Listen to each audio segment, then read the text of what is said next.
El 25 de junio de 2025, Richard Gerald Jordan enfrentó su destino final en la Penitenciaría Estatal de Mississippi, en Parchman. Fue el reo más antiguo en el corredor de la muerte en el estado, ejecutado después de casi 50 años de apelaciones y sentencias revocadas. Su historia no es solo la de una ejecución, sino la de un crimen que sacudió a una comunidad costera en los años 70. El secuestro y asesinato brutal de Edwina Marte, una ama de casa dedicada a su familia. Un caso tan frío y calculado que parecía extraído de un thriller oscuro. Un plan de rescate que salió mal, una vida arrebatada en un bosque remoto, una familia destrozada y una sociedad que debatía entre justicia y misericordia por un veterano de guerra. ¿Qué impulsó a Richard Jordan a cometer este acto?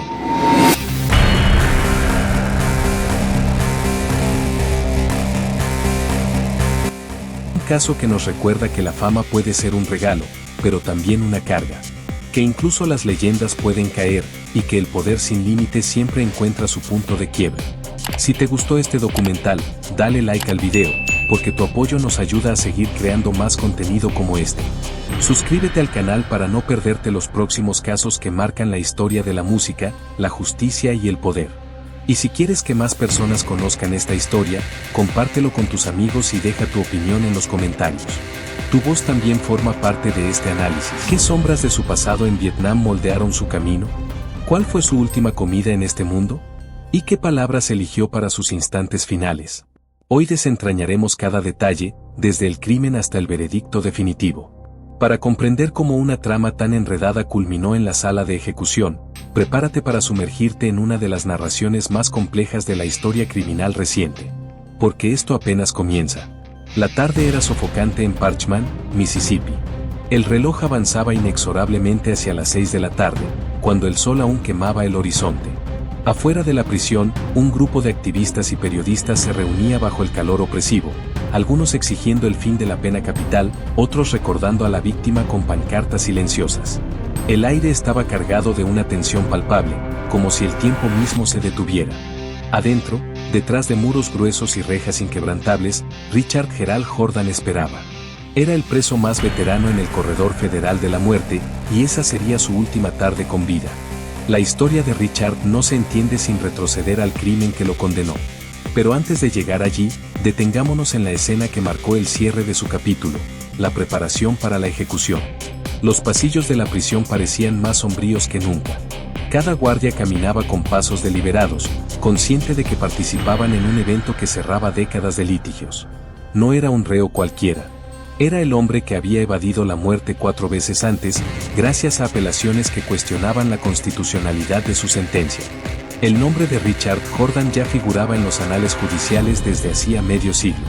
Los reporteros afuera conocían los detalles escalofriantes de su crimen, pero esa tarde buscaban algo más. La última frase, la última mirada, la última comida que un condenado elegiría antes de partir. Porque aunque el acto fue despiadado, la ejecución traía un velo de intriga que pocos ignoraban. La figura de Richard, envejecida y marcada por los años, contrastaba con la imagen de un asesino joven y calculador. Y sin embargo, detrás de esa apariencia había un pasado turbulento, teñido por la guerra, traumas y decisiones irrevocables que culminaron en uno de los crímenes más notorios de Mississippi. Pero antes de desglosar el tapiz de su vida y su fin, hagamos una pausa. Imagina estar en esa celda, sabiendo que solo quedan horas para que tu pulso se detenga. Imagina el silencio roto solo por el zumbido de un ventilador, los pasos de un guardia que evita tu mirada y el sabor de una comida que, irónicamente, será la última en reconfortarte. ¿Qué cruza por la mente de alguien en esos momentos? ¿Qué recuerdos se encienden? ¿Qué demonios regresan? El caso de Richard Jordan plantea interrogantes incómodos. ¿Es la justicia ciega cuando se trata de un veterano con trastornos postraumáticos?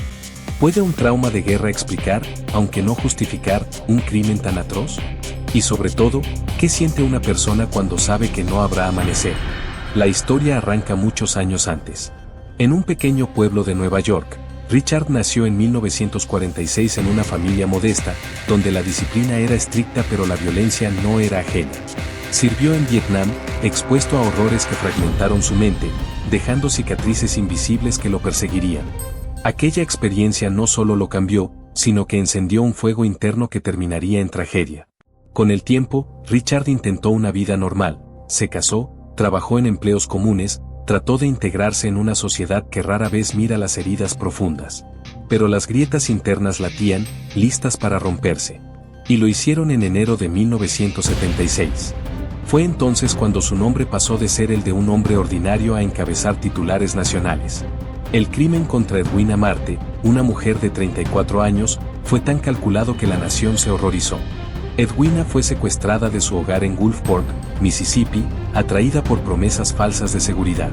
Lo que ocurrió en ese bosque remoto parecía sacado de una pesadilla siniestra. Richard Jordan llegó allí con un plan meticuloso y una mentira que había urdido durante días. Fingía ser un oficial, pero esa ilusión no duraría. Las investigaciones posteriores revelarían la frialdad con la que orquestó cada paso. Edwina, confiada y maternal, nunca imaginó que contestar el teléfono significaba abrir la puerta a su propia muerte. Lo que sucedió en esa vivienda y luego en el bosque marcó uno de los episodios más oscuros de la crónica criminal. Pero no nos apresuremos. Este es solo el inicio. En este primer bloque hemos abierto la ventana al escenario final de Richard Jordan. Pero la verdadera profundidad del horror se desvelará pronto. Como el pasado, el crimen y el sistema judicial se entrelazaron para llevar a este hombre a la camilla letal. Porque detrás de cada titular, de cada palabra como ejecución o veredicto, hay una trama mucho más intrincada. Y en este caso, cada detalle aviva la intriga, desde la juventud rota por la guerra hasta la mentira del secuestro, el asesinato de Edwina, el rescate fallido y el lento avance de Richard hacia la inyección letal. Así inicia nuestra narración. Una historia de sombras y remordimientos. Una donde la línea entre víctima y verdugo, justicia y retaliación, humanidad y oscuridad se borra en cada giro. Y créeme, lo que sigue es aún más inquietante. El 13 de enero de 1976 amaneció como un día corriente en Gulfport, Mississippi. La ciudad costera bullía con la rutina diaria, calles tranquilas, el olor a sal del Golfo de México y vidas que fluían sin interrupciones. Pero ese día no sería ordinario. Ese día, un intruso estaba a punto de irrumpir en el hogar de una familia, destrozando para siempre la paz de la comunidad. Richard Jordan se había preparado. Había ideado durante semanas un esquema desesperado para obtener dinero rápido. Su mente, aún atormentada por ecos de Vietnam, lo impulsaba hacia un acto impulsivo pero planeado. Ante conocidos y extraños, mantenía una fachada de normalidad, aunque en realidad no había estabilidad alguna en su interior. Todo era una máscara sostenida con esfuerzo, un intento por ocultar la frustración y el dolor acumulados. Pero los planes desesperados tienen un límite, y Richard lo sabía. Ese 13 de enero, tomó las riendas de su auto y condujo por carreteras secundarias con un objetivo preciso: secuestrar a la esposa de un banquero para exigir rescate. El vehículo avanzaba bajo un cielo nublado mientras en la radio sonaban noticias locales. Para cualquiera, ese viaje habría sido rutinario, pero para Richard, cada kilómetro era una cuenta atrás hacia lo irreversible. En su bolsillo llevaba lo necesario: un arma, una nota de rescate y una historia fabricada para acercarse a su víctima. La víctima era Edwina Marte, de 34 años, una mujer amable, dedicada a su esposo Charles y sus 2 hijos pequeños. Sus días transcurrían entre el hogar y actividades comunitarias, esperando con calma el desarrollo de su vida familiar. Edwina no frecuentaba foros en línea, era otra era, pero Richard la había seleccionado con cuidado, investigando directorios y observándola desde lejos. Se presentó como un oficial de policía, bajo un alias inventado. Con esa identidad falsa, Richard inició el contacto por teléfono, fingiendo una emergencia relacionada con el banco de su esposo. Al principio, el tema era simple: una supuesta verificación de seguridad. Pero detrás de esas palabras corteses se ocultaba un designio letal. Richard no estaba interesado en charlas, estaba enfocado en Edwina y en el dinero que podía obtener de su familia. El día del crimen, Richard llegó a la casa de Edwina bajo el pretexto de una visita oficial. Edwina, confiada, lo recibió sin sospechas. La ciudad era pequeña y la gente confiaba en las autoridades. Nadie imaginaba que tras esa visita acechaba una intención mortal. En minutos, el hogar que era santuario de risa se convirtió en escena de terror. Los detalles de lo ocurrido allí son estremecedores. Richard la obligó a subir a su auto, la llevó a un bosque aislado en el condado de Harrison. Allí, exigió rescate a su esposo, pero algo salió mal. En un momento de pánico o frialdad, le disparó en la cabeza. El cuerpo fue hallado al día siguiente, oculto entre los árboles. La investigación reveló huellas de un plan que buscaba lucro, pero terminó en sangre innecesaria. Los juicios de Richard Jordan fueron un laberinto judicial que duró décadas. Capturado poco después, gracias a pistas como la nota de rescate y testigos que lo vieron cerca de la escena, fue juzgado en 1976. El veredicto inicial, culpable de secuestro y asesinato capital, con sentencia de muerte automática bajo las leyes de entonces. Pero eso fue solo el comienzo. Apelaciones basadas en errores procesales, como la selección del jurado y la admisión de evidencias, llevaron a 3 resentencias más en 1983, 1991 y 1999, cada una confirmando la pena capital. Richard argumentaba PTSD de Vietnam, abusos en su juventud y fallos en la representación legal. Sus abogados destacaban cómo la guerra lo había deshumanizado, convirtiéndolo en un hombre roto incapaz de controlar impulsos. Sin embargo, los tribunales, influenciados por el dolor de la familia Marte, rechazaron clemencia. En 2025, tras denegar una apelación final ante la Suprema Corte, la ejecución se fijó. Richard, a sus 79 años, había pasado más tiempo en el corredor de la muerte que libre después de Vietnam. Su última comida, pollo frito, papas, ensalada y pastel, un intento por evocar sabores de una vida pasada. En sus declaraciones finales, Richard expresó remordimiento profundo. Ante testigos en la cámara de ejecución, dijo: "Lamento el dolor que causé a la familia Marte. Pido perdón por haber arrebatado una vida inocente. Que Dios tenga misericordia". La inyección letal comenzó a las 6:02 de la tarde, murió a las 6:16. El veredicto final no solo cerró un caso, sino que avivó debate sobre la pena de muerte en veteranos con traumas. Mississippi registró su ejecución como un acto de justicia retardada, pero para algunos, fue una venganza tardía. La historia de Richard Jordan deja lecciones, como la guerra puede fracturar almas, como un crimen impulsivo destruye generaciones y como el sistema judicial, lento pero inexorable, llega a su fin. El sol se elevaba lentamente sobre Gulfport, Mississippi, aquel 13 de enero de 1976. La brisa del Golfo de México traía un olor salino que se mezclaba con el aroma de café fresco en las cocinas de las casas suburbanas. Era un martes como cualquier otro en esta ciudad costera, donde la vida transcurría con la calma de las olas rompiendo en la playa cercana. Los vecinos salían a trabajar, los niños corrían hacia la escuela y el tráfico era escaso en las avenidas anchas bordeadas de pinos. Pero debajo de esa superficie de normalidad, algo siniestro se gestaba. Richard Gerald Jordan, un hombre de 30 años con un pasado marcado por la guerra, había cruzado la frontera desde Luisiana esa mañana temprano. Su mente no estaba en la belleza del paisaje, estaba fija en un plan que había rumiado durante semanas. No era un impulso repentino, sino una estrategia calculada para salir de apuros financieros. Había perdido su trabajo, las deudas se acumulaban y la presión de mantener una apariencia de estabilidad lo ahogaba. Pero en lugar de buscar ayuda, optó por un camino oscuro: secuestrar a la esposa de un banquero para exigir un rescate rápido. Eso pasa cuando la desesperación nubla el juicio, pero luego viene la acción, y con ella, consecuencias imprevisibles. Richard conducía un sedán viejo y discreto, uno que no llamara la atención en las calles tranquilas de Gulfport.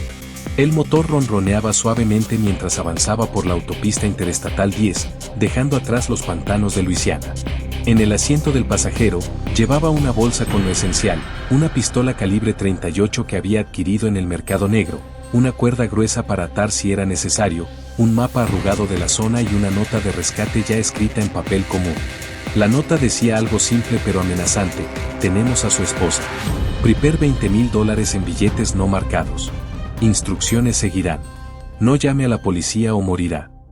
Richard la había redactado la noche anterior, en la soledad de su apartamento en Nueva Orleans, donde el humo de cigarrillos llenaba el aire y los recuerdos de Vietnam lo acosaban como fantasmas. Aquella guerra lo había cambiado. Había visto amigos morir en junglas lejanas, había disparado en combates que lo dejaban temblando por las noches. Pero ahora, en Mississippi, intentaba convencerse de que esto era diferente. Era solo un secuestro temporal, un intercambio rápido por dinero. Nadie saldría herido, se repetía. Sin embargo, el peso del arma en su bolsillo le recordaba que los planes perfectos rara vez lo son. Llegó a Gulfport alrededor de las 9 de la mañana. La ciudad era un lugar próspero entonces, con astilleros bulliciosos y bancos que manejaban el flujo de dinero de la costa. Un caso que nos recuerda que la fama puede ser un regalo, pero también una carga. Que incluso las leyendas pueden caer, y que el poder sin límites siempre encuentra su punto de quiebre. Si te gustó este documental, dale like al video, porque tu apoyo nos ayuda a seguir creando más contenido como este. Suscríbete al canal para no perderte los próximos casos que marcan la historia de la música, la justicia y el poder. Y si quieres que más personas conozcan esta historia, compártelo con tus amigos y deja tu opinión en los comentarios. Tu voz también forma parte de este análisis. Richard había investigado con cuidado. Sabía que los banqueros locales vivían en barrios residenciales como el de Orange Grove, con casas amplias y jardines bien cuidados. Su objetivo era Charles Marte, un oficial de préstamos en el Merchants National Bank. Richard lo había seleccionado después de revisar directorios telefónicos y observar desde lejos. Charles parecía estable, con una familia que podía pagar sin problemas. Pero no secuestraría al banquero directamente. Eso sería demasiado riesgoso. En cambio, iría por su esposa, Edwina Marte, una mujer de 34 años conocida por su amabilidad en la comunidad. Edwina era ama de casa, involucrada en actividades de la iglesia y en criar a sus dos hijos pequeños, uno de 6 años y otro de 3. Sus días eran predecibles: compras en el supermercado local, visitas a amigas y rutinas hogareñas. Richard lo sabía porque había vigilado la casa durante un par de días previos, escondido en un auto alquilado al final de la calle. Eso pasa cuando planeas algo así: observas, esperas, calculas. Pero luego llega el momento de actuar, y el corazón late con fuerza. Aparcó a una cuadra de distancia, en una calle secundaria sombreada por robles. Se miró en el espejo retrovisor: cabello corto, rostro limpio, ropa casual que lo hacía parecer un vecino cualquiera. Tomó una respiración profunda y caminó hacia la casa de los Marte, una vivienda de un piso con fachada blanca y un porche acogedor. El número en la puerta confirmaba su investigación: 1234 Oak Street. Llamó al timbre con mano firme, pero su mente era un torbellino. ¿Y si no estaba sola? ¿Y si llamaba a la policía? Edwina abrió la puerta momentos después, con una sonrisa cálida. Llevaba un vestido floreado sencillo, el cabello recogido en un moño práctico. «Buenos días, ¿en qué puedo ayudarlo?», preguntó con esa cortesía sureña que hacía que todos se sintieran bienvenidos. Richard se presentó como un oficial de policía, usando un nombre falso: Detective Harris. Le mostró una placa falsa que había fabricado con cartón y una insignia barata. «Señora Marte, lamento molestarla, pero hay un problema en el banco de su esposo. Necesito que venga conmigo para una verificación rápida de seguridad. Es solo rutina, pero urgente». Edwina frunció el ceño ligeramente, confundida. Sus hijos estaban en la escuela y el jardín de infantes, así que estaba sola. Confiaba en las autoridades. En un pueblo como Gulfport, la policía era parte de la comunidad. «Déjeme tomar mi bolso», dijo, y entró brevemente. Richard esperó en el porche, sudando bajo el sol matutino. Eso pasa en momentos como este: el tiempo se estira, cada segundo parece una eternidad. Pero luego ella regresó, y el plan avanzó. La convenció de subir a su auto sin forcejeo. Le explicó que era un asunto de fraude potencial en el banco y que su esposo ya estaba al tanto. Edwina, aunque nerviosa, accedió. Condujeron hacia el norte, alejándose de la ciudad por la carretera estatal 49.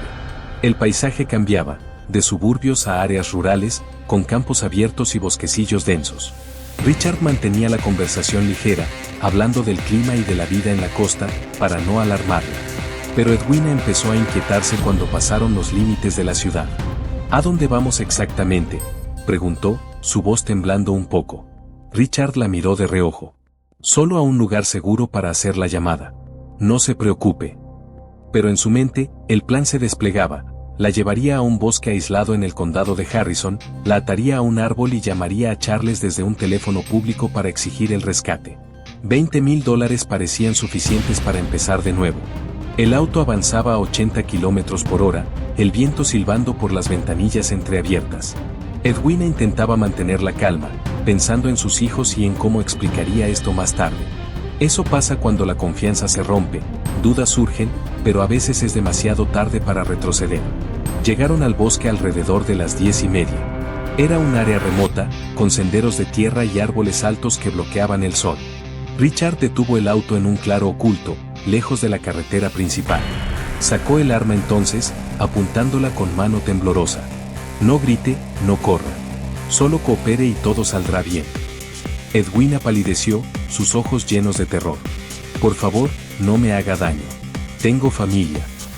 Richard la obligó a bajar, la ató las manos con la cuerda y la llevó más adentro del bosque, a unos 100 metros del vehículo. La sentó contra un tronco caído, el suelo cubierto de hojas secas y piñas. El aire era más fresco allí, con el canto de pájaros rompiendo el silencio. Richard dejó a Edwina y regresó al auto para buscar un teléfono público cercano. Encontró uno en una gasolinera a 5 kilómetros de distancia. Llamó al banco de Charles Marte. Escuche con atención, dijo con voz disfrazada. Tenemos a su esposa. Prepare $20,000. Deje el dinero en un contenedor de basura en el Parque Long Beach a las 2 de la tarde. No involucre a la policía o la mataré. Charles, al otro lado de la línea, entró en pánico. Era un hombre tranquilo, pero esto lo desmoronó. Alertó a las autoridades de inmediato, a pesar de la advertencia. Eso pasa en secuestros. Las víctimas intentan seguir instrucciones, pero el instinto de supervivencia empuja a buscar ayuda. Pero luego, la policía se involucra, y el plan se complica. Mientras tanto, en el bosque, Edwina luchaba contra las ataduras. Sus muñecas ardían, el corazón le latía con fuerza. Pensaba en sus hijos, en Charles, en cómo un día normal se había torcido en pesadilla. Richard regresó después de la llamada, nervioso. Sabía que el tiempo era clave. Vigiló a Edwina, paseando de un lado a otro. El sol subía, el calor aumentaba a 25 grados centígrados. Pasaron horas tensas. Richard fumaba cigarrillos, uno tras otro, el humo elevándose en espirales. Intentaba calmarse recordando Vietnam, había enfrentado peor, se decía. Pero esto era diferente, no era un enemigo en uniforme, era una mujer inocente. Edwina le suplicó, por favor, déjeme ir. Pagarán, lo juro. Richard dudaba, pero la presión crecía. Alrededor de la 1 de la tarde, decidió verificar el punto de entrega. Dejó a Edwina atada y condujo hacia Long Beach, a 15 kilómetros al sur. El parque estaba vacío, el contenedor de basura intacto. Esperó oculto, pero vio autos de policía patrullando discretamente. Supo entonces que Charles había llamado a las autoridades. El pánico lo invadió. Eso pasa cuando los planes fallan, la adrenalina sube, las decisiones se vuelven impulsivas. Pero luego, en lugar de huir, regresó al bosque, furioso y asustado. Al volver, encontró a Edwina aún atada, exhausta y aterrorizada. Tu esposo arruinó todo, murmuró Richard. En un momento de ira ciega, sacó la pistola y le disparó en la cabeza a quemarropa. El eco del disparo resonó en el bosque, ahuyentando a los pájaros. Edwina cayó inerte, su sangre tiñendo las hojas. Richard se quedó paralizado por segundos, el arma humeante en su mano. ¿Por qué lo había hecho? No era parte del plan. Quizás el estrés de Vietnam, los traumas no resueltos, lo empujaron al límite. Cubrió el cuerpo con ramas y hojas, intentando ocultarlo, y huyó en su auto. Condujo de vuelta a Luisiana, el corazón acelerado, la mente en caos. Dejó atrás un rastro, huellas de neumáticos, la nota de rescate que Charles había entregado a la policía. Eso pasa después de un crimen, la evidencia se acumula, aunque intentes borrarla.